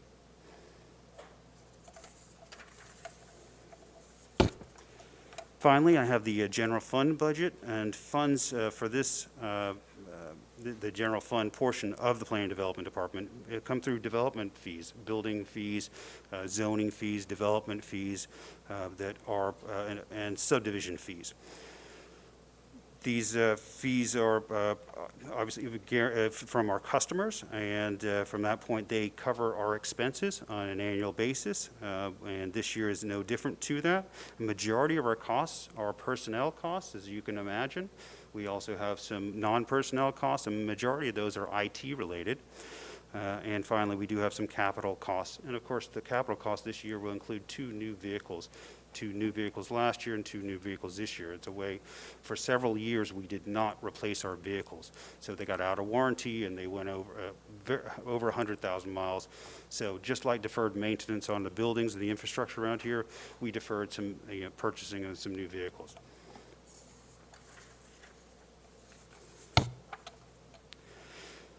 I would like to point out our budget is workable. We're well positioned with this budget. I think it's the right sized.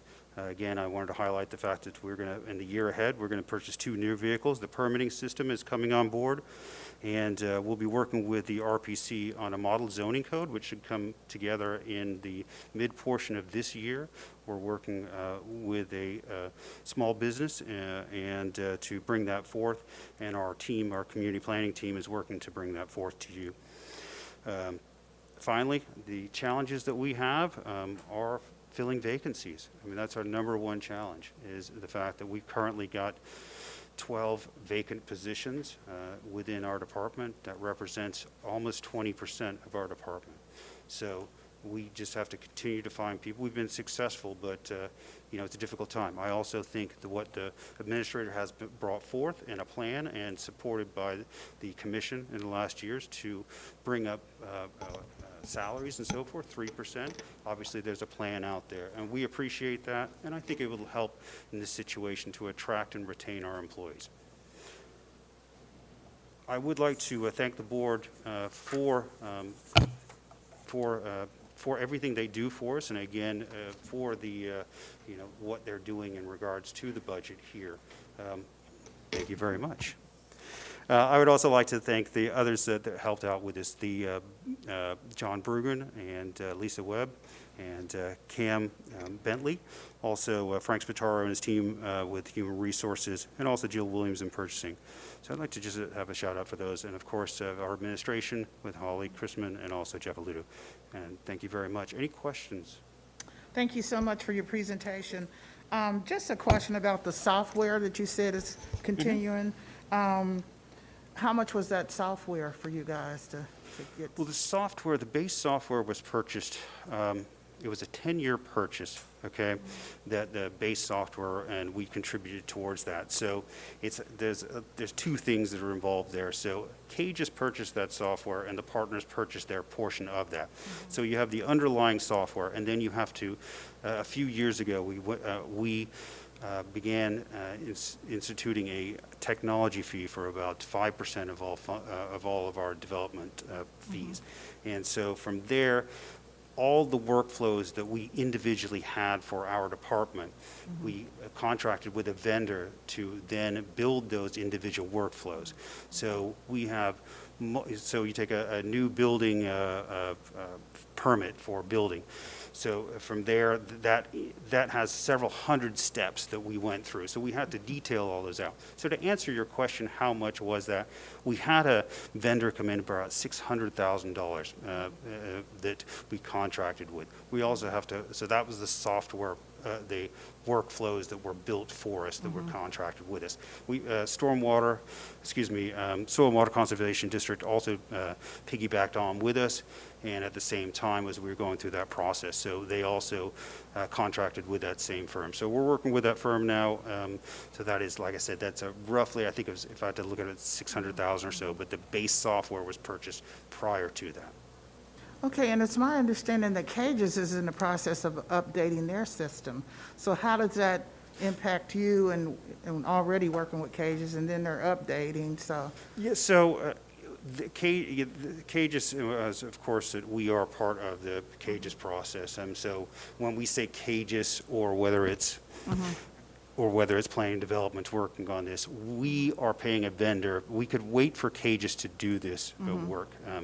However, to prioritize that and to get it done quickly, we hired a vendor to do that. And we didn't feel the need the fact is to be put in line with the others. We've kind of stepped to the front to make sure. This is a very high profile, having, roughly $500 million worth of projects come through. We need to make sure that we are up to date with our software. So we felt that it was a priority and that's where the technology fee came along. We were asked by our constituents and our builders and our developers that this is something that we need. Okay. However, getting back to your question, which is a very good one, Cages, they're the agency that essentially is behind the curtain, per se. They're the one that maintains and they're the manages that. And so as opposed to multiple different agencies, plan and development having their own permitting system and we're silo, and the engineer's office having their own system in a silo, soil and water, health, the health department having their own silo. We all have permitting divisions. What we do is we work all together, and Cages is that umbrella organization, the super agency that's kind of the glue that keeps us together.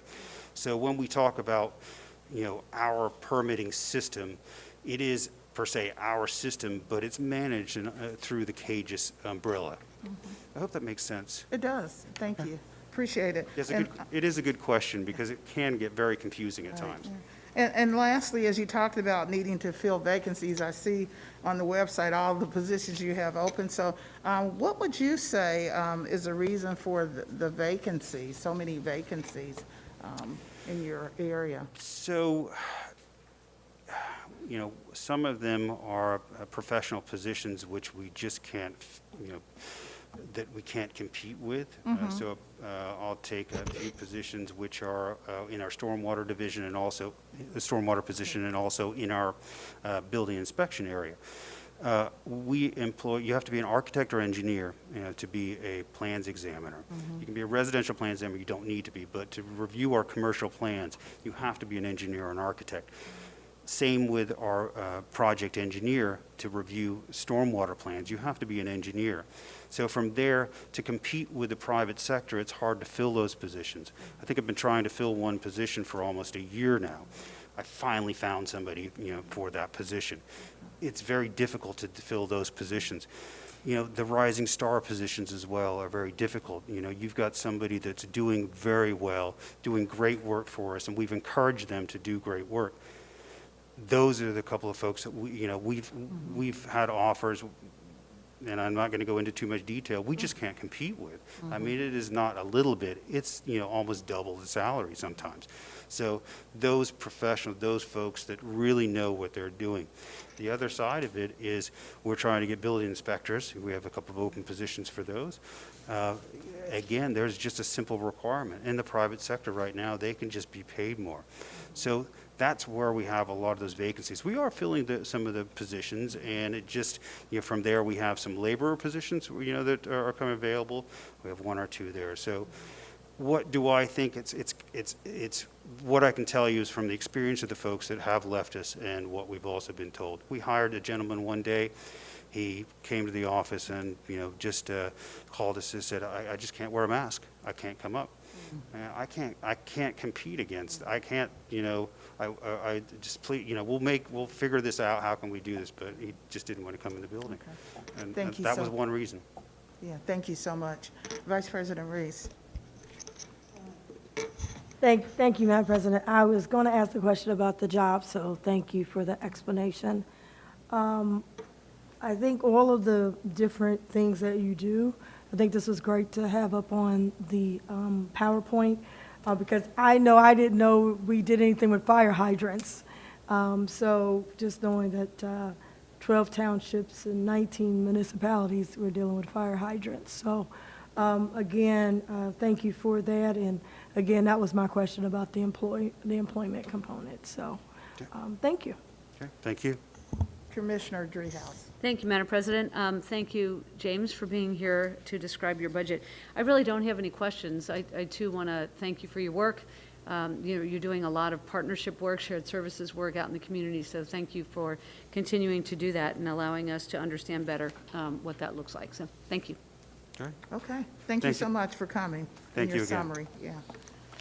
Okay, we will move forward. A budget presentation, our Hamilton County Engineer, Eric Beck and Todd Long. Good afternoon, Commissioners. Thank you for having me today. You all see me here just about every week bringing you some sort of agreement, so you have a general idea of what the county engineer does. I do want to expand upon that because there's a lot of things the county engineer's office does that I'm sure you don't know about. The county engineer is responsible for maintenance, repair, replacement of roads and bridges within the unincorporated areas of Hamilton County. We have 514 miles of roadway pavement, 423 bridges, thousands of culverts, 70 snow and ice routes, 112 miles of guardrail, 19,000 traffic signs, 180 signalized intersections, 2,000 miles of pavement marking. We perform sidewalk inspection along county roads. We mow grass in the right-of-way. We trim or remove vegetation along roads, remove down trees in the right-of-way. We perform pavement management, including pothole repair, rejuvenation, crack sealing, and resurfacing. We remove roadway debris, including dead animals. We're responsible for the management of roadway use permits, such as oversized vehicles and overweight vehicles. We're responsible for management of all permits for work being performed within the road right-of-way, including coordination with public utilities.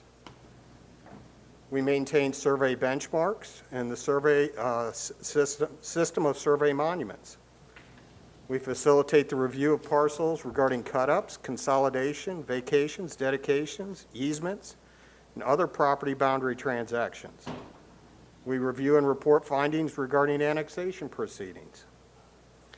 Also included is the management and update of the tax map records consisting of parcel polygons for the Hamilton County Auditor's Office, as well as management of the Hamilton County Stormwater District. All the county engineer funds are restricted funds per the Ohio Revised Code, and they come from the gasoline tax. Gasoline tax in Ohio is distributed by a county basis, so Hamilton County gets 1/88 of the state gasoline tax. So Hamilton County gets the same as Hocking County or Cuyahoga County. It's not based on population, it's split 1/88. And the remainder of our funding comes from motor vehicle license plate fees. So those are just some of the things that the office handles. We have several funding categories that you're looking at today. The first one that I'd like to address is the Road and Bridge Fund, which is 026. We're currently anticipating about $18.6 million in revenue for 2022. That revenue comes from the motor vehicle license plate tax, gas tax revenue, vehicle repairs. We do work for outside agencies, We do vehicle repairs for adult probation, the auditor, Board of Elections, clerk of courts, DDS, environmental services, juvenile court, planning and development, prosecutor's office, public health, River City, and soil and water. We also do line striping for various municipalities and townships where we bill them, so we have revenue from that. We do have general fund subsidy for the tax map service, which is $506,000. We also provide fuel to outside agencies, Village of Newtown, Adult Probation, the Auditor, Board of Mental Health, Communications Center, EMA, Facilities, Planning and Development, Public Health, and Soil and Water, and provide salt supplies to some municipalities and townships. So that's where our revenue is. Currently, we are budgeting for 2022, $23.5 million. Historically, that is where we're at based on the revenues. And generally, we spend about 80 to 90% of that. We have to budget high because Hamilton County is the largest per capita landslide area in the United States. So if we get some heavy spring rains, we could end up with a lot of landslides that we want to keep a buffer for. So we do keep a little bit higher. Our employees, we have the same problem as planning and development. We're having problems keeping employees and hiring new ones. Basically the same reasons as James has said. The professional end is very hard. It's a tight market. It's hard to find people. And then on our maintenance end, people are leaving for more money. They're going to townships and municipalities who can pass their own taxes to be able to fund personnel costs. So we're having problems hiring people back. The market is very tight for commercial driver's license employees, which are snow and ice drivers need to have a commercial driver's license. So we're finding it very difficult to find that type of employee currently. Within the road and bridge is our salt. Salt prices have gone up 15% from 2020 to 2021. Our road materials, asphalt, concrete, and gravel have also gone up about 15% in the last year. We pay for our fuel out of this fund. That has gone from $1.44 per gallon in April of 2020 to $3.61 in October of 2021. So we're up 251% on our fuel costs. With all that said, we're still trying to maintain the same spending. We have a fleet replacement policy. We have approximately 80 snow and ice trucks. Those cost about $150,000 a piece once they're all decked out with all the communications, the plows, and the salt distribution. And we have those on roughly a 20-year replacement cycle, so we get rid of 3 and buy 3 new ones annually. That has worked well for us currently. Out of this road and bridge fund, we have our resurfacing projects for next year is included in that, our thermoplastic striping, our signal upgrades, and our guardrail program. Moving on to the next fund is the County Permissive Auto Fund, which is Fund 025. We anticipate an $8.9 million revenue, and that is from the motor vehicle license plate fee. Thanks to the commissioners, we added $5 motor vehicle license tax on January 1st of 19, which increased the revenue by $3.7 million. Since then, we've had a global pandemic, and we've had higher fuel-efficient cars, so people are buying less gasoline. So our gasoline tax actually went down, even though we had a tax increase. So we're continuing to work through that. So out of the county permissive auto, out of the $8.9 million in revenue, we're budgeting $9.1 million in expenses. Included in that is approximately $1.85 million that we have committed annually to the Western Hills Viaduct. We have been depositing that in a fund and holding that until construction starts. And typically, we leverage our $9 million in capital improvement dollars with a multitude of grant and loan opportunities, including the Ohio Public Works Commission, the SORTA grants, ODOT, OKI. We try to get, for every dollar we spend, $2 worth of work done. That is our goal. And out of the County Permissive Auto Fund, some of the projects this year are the Hillside Avenue retaining walls and road reconstruction, which is a $2.75 million project. Shady Lane and Bridgetown Roundabout, which is a $1.8 million job. And Mount Alverno and Pedretti resurfacing, which is a $1.6 million job.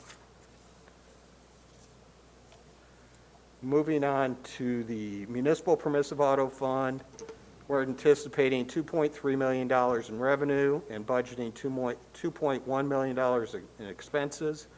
This goes out to the municipalities on application for roadway projects from the license plate fees.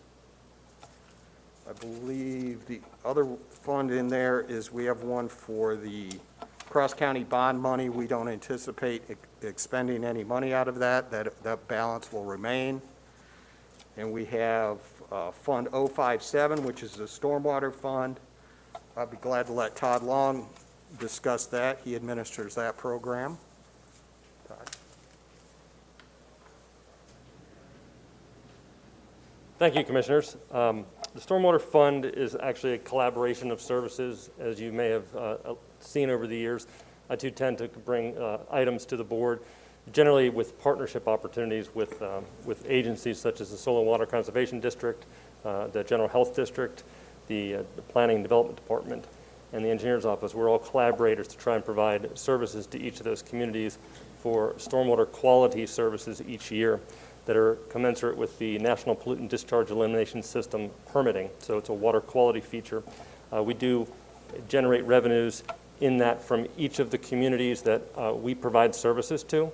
There are a number of communities within the district. There's the 12 townships, which are part of our mandate. There are 16 additional villages that are a part of our district, and an additional 8 cities. So we've got 36 total communities within Hamilton County of the 49 that are a part of our stormwater district and that generate revenue. We have 2 different sources of revenue. The primary revenue source is the tax bill. There's a service fee that's placed on for the charges that those communities wish to have those services provided by the district. And then we also provide the opportunity at this time for an invoice, and a couple of communities take us up on that out of their general fund. So essentially, the stormwater district is like most budgets within the county. Our expected revenues are commensurate with our expenditures each year. So we're a little shy of about $1.9 million in overall, and the balance is very, very similar. We've been, for the last several years, using capital improvement dollars as a resource to allow us to be on a glide path. So we have had a number of losses in revenue over the years from some of the partners that have left. We have picked up a couple of partners along the way, but it wasn't quite enough to balance off the difference. And then we have lost some state match at the state level, which have brought us to the point where we were starting to look at things. And of course, the pandemic hit, and that's an additional challenge for revenues as well. Our fees come in from the tax bills, and as people are unable to pay their tax bills, the line items that we get for these are at the tail end. So eventually it'll work its way back with delinquencies over time if those come through. But the main 2 drivers of our revenue sources are depleting. So we've been looking at that as the Hamilton County Stormwater District Oversight Board for a number of years, and that's just one piece of the puzzle. So we're structurally sound as we are now, but we're using our capital improvement dollars to glide us to that path. So if we have overages and services and needs, we're using those expenditures to pay for that in that. And that's not a long-term sustainable process for us, and that's something we are acutely aware of, and we're trying to move that forward in the coming years. It's just the present time has not been the right time to do that. So I'd be happy to entertain any questions about stormwater or anything else. Thank you so much for your presentation, and Mr. Beck, you wore me out on all the services that That's you not did. all of it. And I knew everyone, Yeah. yeah, for sure, but your total staffing, just in general, what's your total number? And- We're at 158 right now, I believe, and of those, approximately 80 are in the maintenance division. Oh, okay, very good. And just a general question, as it relates to the license plate fee, the fact that it was a decision you only needed one license plate now, did the fees reduce, get reduced? No, there was no or any- change in the fees. Yeah. Okay, I was just wondering. Okay, Vice President Reese. Thank you, Madam President. You wore me out, too. Question about, so when gas prices go up, since we get a tax, does that No, it's help us, it's or- a fixed dollar amount. Fixed Yeah, dollar It's fixed amount, dollar okay. amount on the gasoline per gallon. Gotcha. Well, that was my main question. Oh, no, that was not. I got one more. Build Back Better. Is that something that we've got a lot of bridges? We're looking into that, since you brought that up, is the infrastructure plan that was just passed Monday. We are looking into that. From what I can determine, it's just going to be a larger pot of money that we have the opportunity to apply for grants for. But the change in the new infrastructure plan is that the local will be required to do at least a 20% match on any of these funds. So while it's good news that there's more money, the bad news is we have to put in more to get it. So the rules haven't been finalized yet. We're not sure how it's going to play out, but it looks like it will be through our typical funding partners, OKI, ODOT, that sort of thing where we will apply. It's just they'll have more money to distribute. And with that, do you think we'll be able to do more projects, or it's still gonna, I guess we gotta put the match in, so it would, It's yet to be determined. okay. Yeah.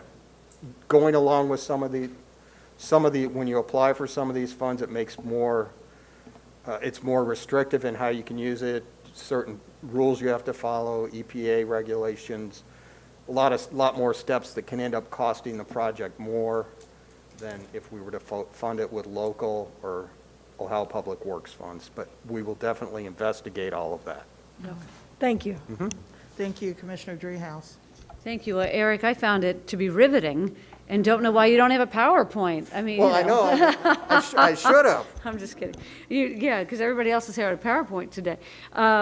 Thank you for the presentation. I, too, was going to ask about the federal money and how, the idea that if we get additional projects because of that money, what's the impact to your budget and, and your employee number that Commissioner Dumas asked about. So is there an impact, an immediate impact?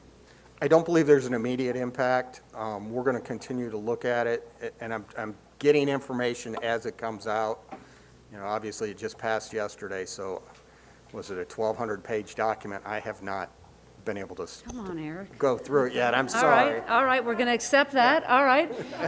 Well, and I don't want to speak for all of us, but I'm pretty sure we're all pretty excited about the potential for the Brent Spence Yes. Bridge in coordination with OKI, ODOT, Kentucky, to move that project forward. Yeah, and the good news on that is in the bill was a separate pot of money for extremely large bridges. They wrote it so that it was kind of geared towards the Brent Spence type of project. I think they actually mentioned the Brent Yes, Spence. they did. So I'm very bullish on the Brent Spence and some federal money finally coming for that project, so we don't have to have it languish or contemplate tolls anymore if the federal government money It is definitely a bottleneck in Yep, yep. Cincinnati area.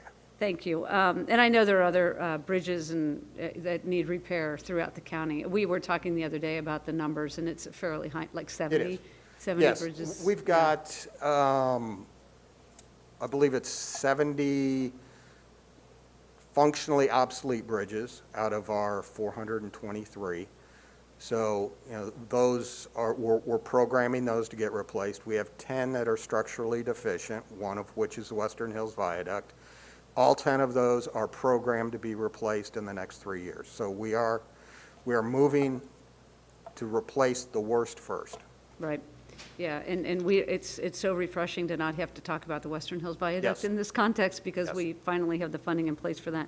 I have one other question for you. What you didn't mention the TID, and I'm interested in the TID.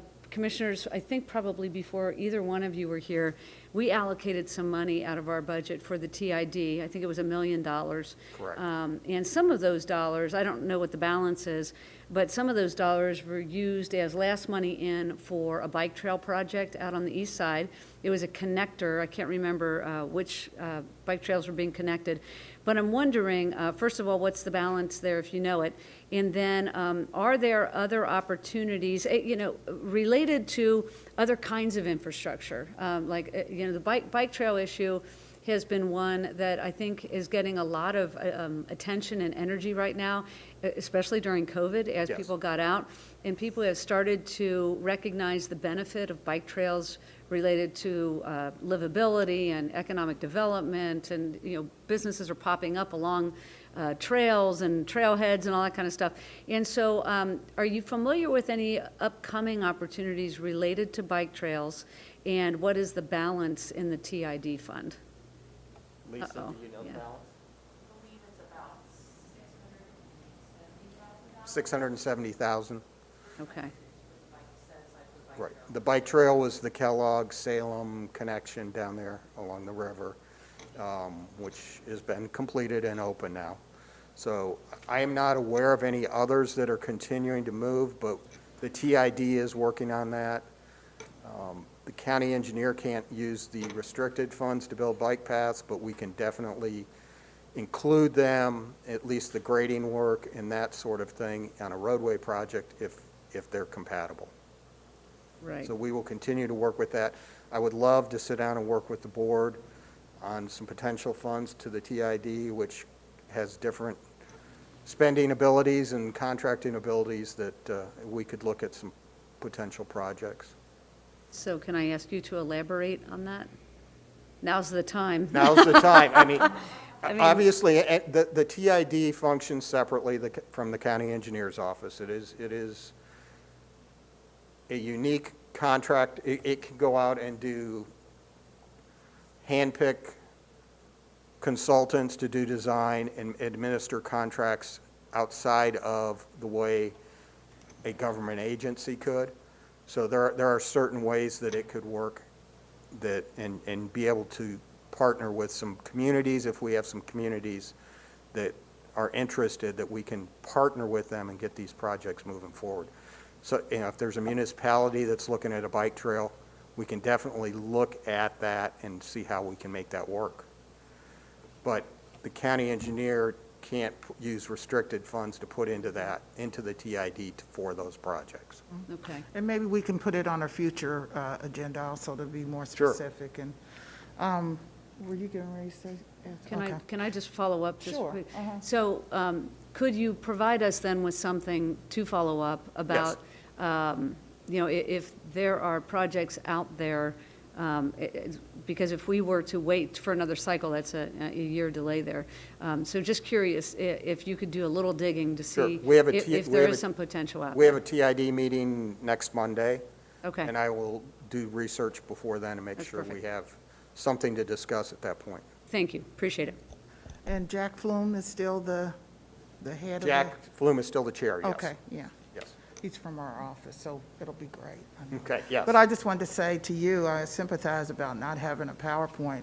You just don't have time. I mean, all the things that you guys are doing, so don't. I thought about it, Yeah, but yeah. don't worry about that. Yeah. But I just wanted to ask Todd, as it relates to the capital funds that you say you're having to go into, what was the balance in your capital fund? What is the balance now? So the overall balance, I believe we are somewhere, we've been setting aside $500,000 per year for capital funding, and it's been, I believe it's been about the last 2 to 3 years, which we've set that aside. So if the math is correct, we'd be at a 1.5 million. We've been doing a little bit of spend down as we go. So the total budget's, near the $2 million. We haven't quite gotten that to the point where it's, but we have been moving downward against those monies. That's the pressure that we've had against that. So I believe those are the right figures. Thank you so much. Thank you both. Appreciate it. Thank you. Okay. Madam President, Yes. just out of fairness to Engineer Beck, I do want to say that PowerPoints were listed as optional, so I don't want Eric to look at me and say, what the heck? Right. So- Yeah, we're good, yeah. Yeah. Thank you for all that great information. We'll move forward. Item number 6, budget adjustment number 4. Thank you. Well, you're going to lead that? Okay. Sure, thank you, Sure. Madam President. So this is a couple of business items on our staff agenda, and this tends to happen towards the end of the year as more transactions surface that we need to take care of. The first is a supplemental appropriation to the Sheriff's Office, primarily related to increased overtime and lower vacancies in our medical and mental health units that are funded out of levies. In particular, this is a health and hospitalization or indigent care levy and the family services and treatment levy. Primarily. So the cash is in these funds. We just didn't budget the appropriation for them to spend into their personnel line items, and they had lower vacancies in these operations than we had anticipated at the beginning of the year. So we need to put an appropriation in place so they can make payroll out of those levy funds. So the administration recommends approval. Any questions or comments? Okay. Make a motion to approve item number 6. Second. Commissioner Summer Dumas. Yes. Commissioner Reese. Yes. Commissioner Dreehouse. Yes. Thank you. Thank you, Commissioners. The second item is typically something we do at a Thursday meeting, but given the fact that we do have a budget hearing tomorrow, wanted to do a resolution authorizing a special meeting of the Board of County Commissioners of Hamilton County related to our budget hearing tomorrow at the Forest Park Senior Center on Winton Road in Forest Park. Recommend approval. Thank you. Is there a motion? Any discussion? No, we want to go there. So I make a motion to approve item number 7. Second. Commissioner Summer Dumas. Yes. Commissioner Reese. Yes. Commissioner Dreehouse. Yes. Thank you. Thank you, Commissioners. The final business item we have is, as the board is aware, the Solid Waste Management District currently has a subcommittee they put together to vet and assess rules for the Solid Waste District. The prosecutor serves as, under the Ohio Revised Code, serves as counsel to the Solid Waste Management District, but given the fact that we are dealing with a very unique set of regulations and a unique area of law, the prosecutor's office does not object to the Solid Waste Management District bringing on outside counsel. So there's a resolution in front of you to bring on outside counsel from Peters, Kalale, and Markakis to assist the Solid Waste Management District with their assessment of those regulations and rules as authorized by the revised code. The administration recommends approval. Is there any discussion? Make a motion to approve item number 8. Second. Commissioner Summer Dumas. Yes. Commissioner Reese. Yes. Commissioner Dreehouse. Yes. Thank you, Commissioners. No further business items. Thank you so much. I'd like to make a motion to go into executive session pursuant to RC Section 121.22 G4 regarding collective bargaining. Second. Commissioner Summer Dumas. Yes. Commissioner Reese. Yes. Commissioner Dreehouse. Yes. Thank you.